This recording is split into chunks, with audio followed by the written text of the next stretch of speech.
Hey, salut à tous et à toutes, c'est Zarkan80. Nouvelle petite vidéo sur les concepts oubliés des personnages Ninjago. En gros, ces vidéos vont être divisées en 3 parties.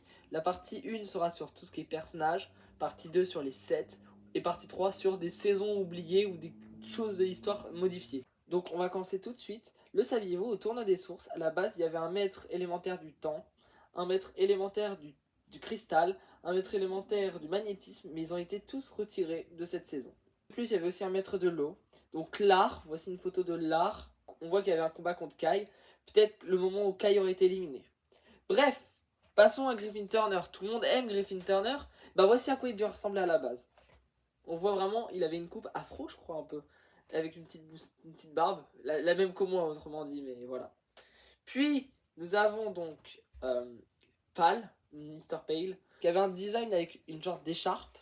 On voyait son visage à l'époque, donc il n'était pas du tout invisible. Il pouvait se transformer en invisible.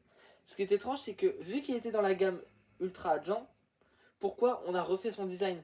Peut-être qu'à la base, il n'y avait aucun lien, ils ont juste réutilisé la figurine pour faire des économies. Puis nous avons Jacob. Que dire sur lui? Il n'y a pas grand chose, il a juste un chapeau. Mais après, le redesign ressemble au truc de base. Puis là... Oh putain, c'est quoi ça? C'est Skyler, pas Ninjago les gars. Non mais voilà. Donc on voit que Skyler avait un côté plus voilà quoi, plus prononcé. Un truc pas vraiment adapté à une série pour enfants. Puis donc le maître élémentaire du magnétisme.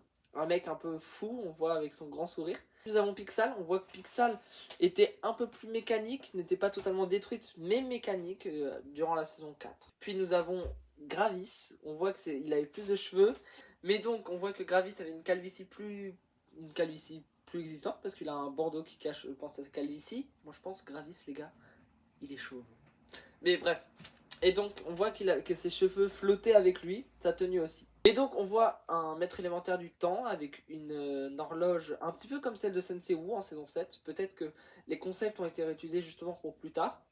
Mais on voit vraiment que le gars a genre plein de trucs en rapport avec le temps. Il y avait aussi un maître élémentaire de la taille, mais on n'a aucune image. Inconnu aux batailles.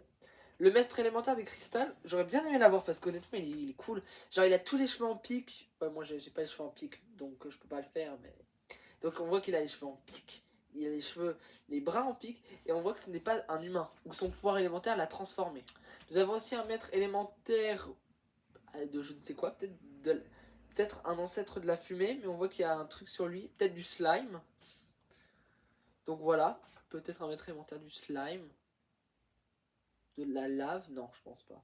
Peut-être de la météo, ou peut-être encore une autre version antérieure de l'art. Puis nous avons une photo des Nindroids. Ce qui est intéressant, c'est que la pièce dorsale a finalement été réutilisée, la pièce de bras aussi. On voit quand même un début de modification. Le visage, une partie du visage est toujours la même que celle des figurines d'origine. Puis nous avons un personnage, j'aurais aimé en savoir plus, j'ai essayé de faire des recherches. Neido, c'est donc un personnage, le maître élémentaire de l'imagination dans un jeu vidéo. Possiblement que ce personnage allait nous permettre de construire des choses avec les Lego et que c'était une représentation physique du joueur. Puis nous avons donc le premier maître élémentaire de l'ambre, un personnage abandonné mais montré. Ce qui est très étrange, c'est que toutes ces pièces, je les ai chez moi, genre je pourrais le construire. Donc je me demande si c'est pas un custom. Voilà. Comme pour la mère de Skylor, je me demande si c'est pas aussi un custom. Mais je les mets dans la vidéo pour... Voilà, pour avoir des explications. Peut-être qu'il y aura des gars qui vont m'expliquer en commentaire. Merci en tout cas. On va faire un bond dans la saison 12 avec les visières rouges. On voit que certaines avaient un genre de casque de réalité virtuelle. On voit un Rats en fond. Eux, ils n'ont pas vraiment changé en dehors des oreilles et d'une queue qui a disparu, je crois. Puis, au premier plan, nous avons une sorte de kitana. Et au second plan, nous avons un genre d'ancêtre du sushi. Et on voit qu'il y a des chapeaux un peu à la Sensei Wu. Puis nous avons donc des tenues pour Jay et Cole. Peut-être que Cole aurait eu un rôle plus majeur. Ce qui est très étrange, c'est que dans la saison 12, Cole, on sait que c'est un gros gamer. Il meurt dès le début avec Kai, qui n'est pas vraiment un gamer, même si on se rend compte dans le fond que c'est aussi un gamer. Ils auraient dû faire mourir Mia, mais on sait pourquoi ils l'ont pas fait mourir. Juste pour le scénario. Nous avons des concepts de la tribu de confiance, donc j'ai oublié le nom. Les chasseurs de dragons, je crois. Donc nous voyons qu'ils utilisaient plus les pouvoirs élémentaires et les ossements de dragon. Un petit peu comme le trône de Iron Baron qui utilise le crâne du dragon à 4 têtes. Donc nous avons aussi un concept de Garmadon avec 6 bras, possiblement pour son retour en saison 8, pour le mettre encore plus puissant. Mais je trouve que 6 bras les gars, ça aurait été trop en fait. Puis nous avons un design de Harumi qui est plus mécanique pour la saison, je pense, 16, vu le design. Possiblement après sa mort, qu'elle s'est reconstruite avec l'aide de l'Overlord pendant un temps et qu'on aurait vu ce design. Puis nous avons un Overlord plus creepy pour la saison 3, je pense que c'est le passage où il sort du Digiverse, où il est dans le Digiverse. On voit déjà que le personnage de base est un peu creepy, mais donc on a un design plus creepy. Avec lui nous avons des designs de fantômes Ninjago.